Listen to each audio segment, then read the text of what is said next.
नमस्कार दोस्तों, आज के हमारे इस वीडियो में हम आपके लिए माघ मास की पूर्णिमा की कहानी लेकर आए हैं। ऐसा माना जाता है कि इस दिन भगवान श्री हरि विष्णु गंगा नदी में विद्यमान होते हैं, इसलिए माघ पूर्णिमा के दिन गंगा के स्नान को मोक्षदायी माना गया है।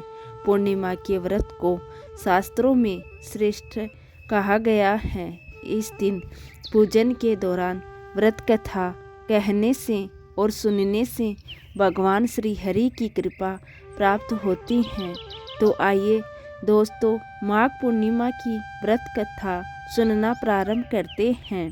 कांटी नगर में धनेश्वर नाम का एक ब्राह्मण रहता था।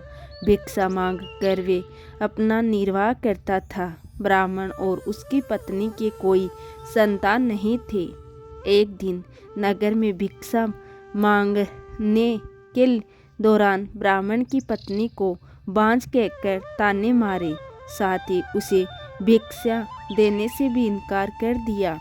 इससे ब्राह्मण की पत्नी बहुत दुखी हो गई।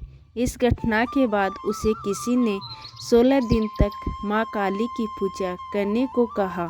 ब्राह्मण दंपति ने 16 दिनों तक नियमों का पालन करते हुए पूजन किया। दंपति की पूजा से प्रसन्न होकर 16वें दिन माँ काली प्रकट हुई और उसे गर्भवती होने का वरदान दिया। इसके साथ ही उन्होंने ये भी कहा कि पूर्णिमा के दिन एक दीपक जला देना और धीरे धीरे हर पूर्णिमा पर एक एक दीपक बढ़ा देना। ऐसा कम से कम 32 संख्या तक जलाए और दोनों पति पत्नी मिलकर पूर्णिमा का व्रत रखें। माँ काली के कहे अनुसार ब्राह्मण दंपति की पूर्णिमा को दीपक जलाना शुरू कर दिए और व्रत रखे। ऐसा करने से ब्राह्मण की पत्नी गर्भवती हो गई।